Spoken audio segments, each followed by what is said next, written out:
Hello students, welcome to law excellence IAS academy. ఇవాళ మనం మాట్లాడుకోబోయే అంశం ఎన్వైరన్మెంట్కి సంబంధించి క్లైమేట్ ఫినాన్స్ అన్నటువంటిది. అసలు క్లైమేట్ ఫినాన్స్కి సంబంధించి ఇప్పుడు ఎందుకు న్యూస్లో ఉంది? అసలు క్లైమేట్ ఫినాన్స్ అంటే ఏంటి? క్లైమేట్ ఫినాన్స్కి ఎగ్జాంపుల్స్ ఏంటి? క్లైమేట్ ఫినాన్స్లో మనీ యొక్క రోల్ ఏంటి? ఇవన్నీ కూడా మనకి ఎగ్జామ్ పాయింట్ ఆఫ్ వ్యూలో ఇంపార్టెంట్. అయితే ఏమైంది అంటే రీసెంట్గా యునైటెడ్ నేషన్స్ క్లైమేట్ టాక్స్ అన్నటువంటివి జరిగాయన్నమాట. యునైటెడ్ నేషన్స్ క్లైమేట్ టాక్స్ ఎక్కడ జరిగాయి అంటే జర్మనీలో ఉన్నటువంటి బాన్లో జరిగాయన్నమాట. ఈ బాన్లో జరిగినప్పుడు ఏమైంది, అక్కడ చర్చకు వచ్చినటువంటి ఒక అంశమే ఈ యొక్క క్లైమేట్ ఫినాన్స్ అన్నటువంటిది. మరి ఆ నేపథ్యంలో అసలు క్లైమేట్ ఫినాన్స్ అంటే ఏంటి?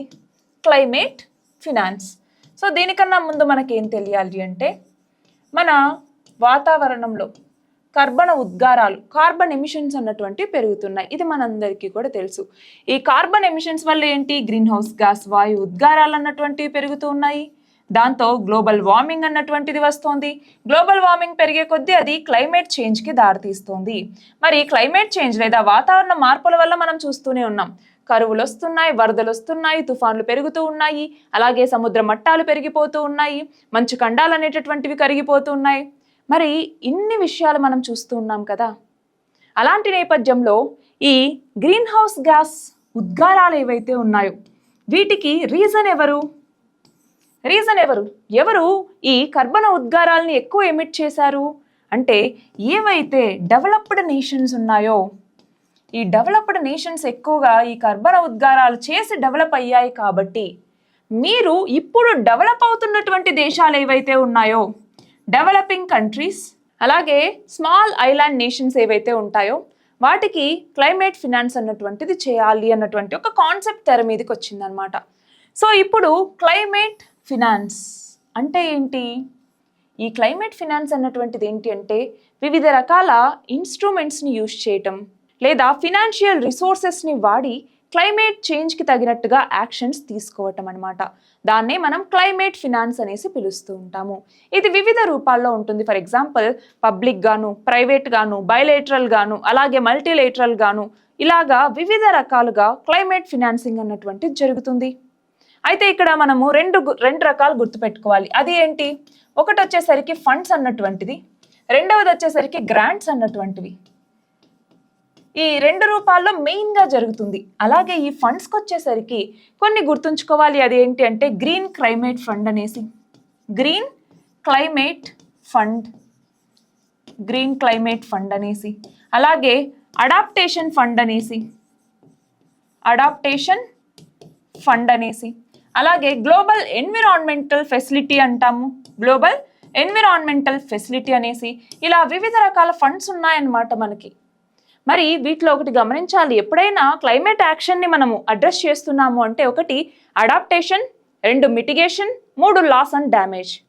మరి చాలా దేశాల్లోకి వచ్చేసరికి అడాప్షన్, మిటిగేషన్ దాటిపోయి లాస్ అన్నటువంటిది జరిగింది. కాబట్టి కంపెన్సేట్ చేయడానికి లాస్ అండ్ డ్యామేజ్ ఫండ్ అన్నటువంటి తెర మీదకి వచ్చింది. అందుకే మనం గమనిస్తే COP26 జరిగినప్పుడు తువాలుకు సంబంధించినటువంటి మినిస్టర్ వాటర్లో దిగి ఆల్రెడీ అడాప్టేషన్, మిటిగేషన్ దాటిపోయాం, మేము ఆల్రెడీ లాస్ అయిపోయాము అన్నట్టుగా ఆయన తన యొక్క అభిప్రాయాన్ని వ్యక్తం చేయడం జరిగింది. మరి ఈ నేపథ్యంలో క్లైమేట్ ఫినాన్స్ అన్నటువంటిది చాలా ఇంపార్టెన్స్ని సంతరించుకుంది. అయితే ఇక్కడ మనం రెండు స్టేక్ హోల్డర్స్ని కన్సిడర్ చేయాలి. అవి ఏంటి అంటే ఒకటి వచ్చేసరికి డెవలప్డ్ కంట్రీస్ యొక్క వర్షన్ ఏంటి వీటికి సంబంధించి అన్నటువంటిది మనకి తెలియాలి. అలాగే డెవలపింగ్ కంట్రీస్ ఏవైతే ఉంటాయో వాటి యొక్క వర్షన్ ఏంటి దీనికి సంబంధించి అనేసి మనకి తెలియాలి. అయితే ఇప్పుడు మనం చూస్తూ ఉన్నాము, ఒకటి ప్యారిస్ అగ్రిమెంట్ అన్నటువంటిది మనకు తెలుసు, 2015లో జరిగింది, COP21లో. దాంట్లో ఏమని మనము అనుకున్నాము అంటే ప్రీ ఇండస్ట్రియల్ లెవెల్స్ కన్నా ముందు అంటే 1990s కన్నా ముందు ఎంతైతే టెంపరేచర్ ఉన్నిందో 2100వ సంవత్సరానికి వచ్చేసరికి దానికన్నా 1.5 డిగ్రీల సెల్సియస్ మేర మించకుండా చూసుకోవాలి అన్నటువంటిది. అవునా?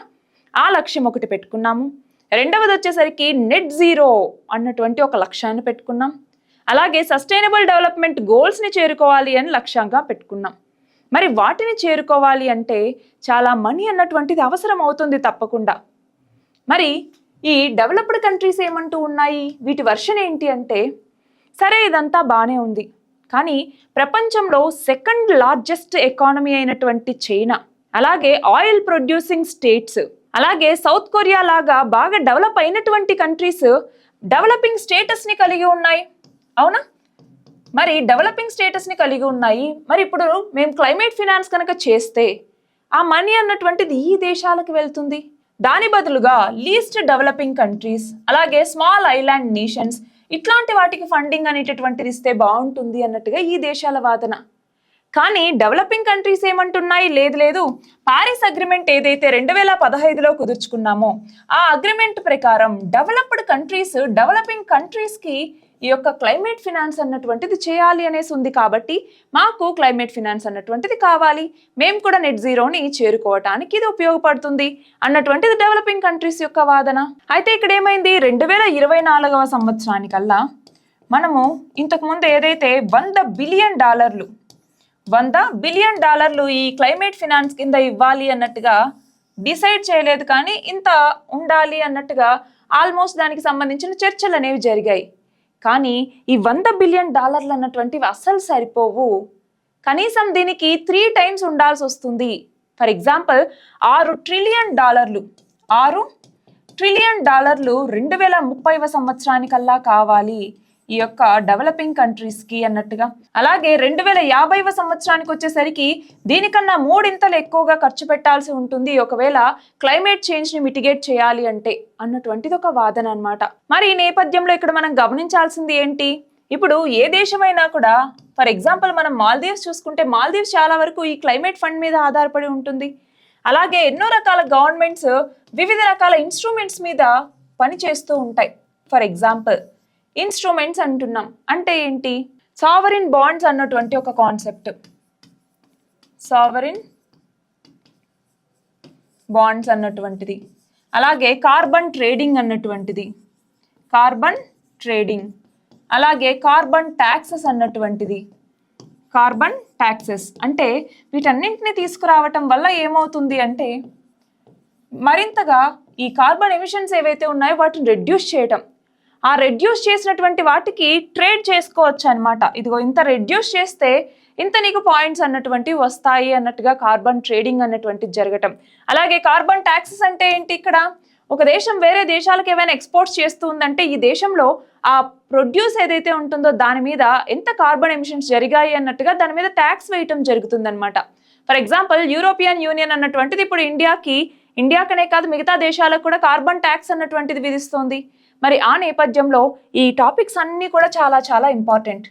మరి ఇప్పుడు ఈ టాపిక్ కి సంబంధించి ఒక మెయిన్స్ క్వశ్చన్ మనం చూద్దాం. చూడండి, emphasising the necessity of climate financing instruments, highlight the complexities involved in global climate financing mechanisms. So ఇక్కడ మనకు గుర్తుండాల్సింది ఏంటి, రీసెంట్గా UN క్లైమేట్ టాక్స్ అన్నటువంటివి జరిగాయి.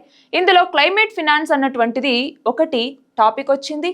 క్లైమేట్ ఫినాన్స్ అన్నటువంటిది ఇప్పటికైనా జరిగితేనే 2025 నుంచి దాన్ని అమల్లోకి తీసుకురావచ్చు. సో దీని ప్రకారం ప్రతి సంవత్సరం కనీసం $100 బిలియన్ డెవలపింగ్ నేషన్స్ కి వెళ్ళాలి అన్నటువంటిది. మరి ఇదైనా ఫైనల్ అవుతుందా లేదా అన్నటువంటిది రాబోయేటటువంటి COP29 అన్నటువంటిది ఎక్కడ జరగబోతోంది, బాకు అన్నటువంటిది అజర్బైజాన్ లో ఉందన్నమాట. ఇక్కడ UNFCCCకి సంబంధించినటువంటి ఈ COP29 అంటే కాన్ఫరెన్స్ ఆఫ్ పార్టీస్ 29 జరగబోతోంది. ఇందులో అయినా ఇది తీసుకురావాలి, సో ఇది హై టైం అన్నట్టుగా ఈ UN క్లైమేట్ టాక్స్ లో మాట్లాడారనమాట. మరి ఆ నేపథ్యంలో మనం అసలు క్లైమేట్ ఫినాన్స్ అంటే ఏంటి, క్లైమేట్ ఫినాన్స్ కి ఎగ్జాంపుల్స్ ఏంటి, క్లైమేట్ ఫినాన్సింగ్ లో మనీ అన్నటువంటిది ఎలాంటి రోల్ ని ప్లే చేస్తుంది అన్నటువంటిది మనం చూసాం. సో ఇది ఇవాల్టి మన article. All the very best and thank you very much.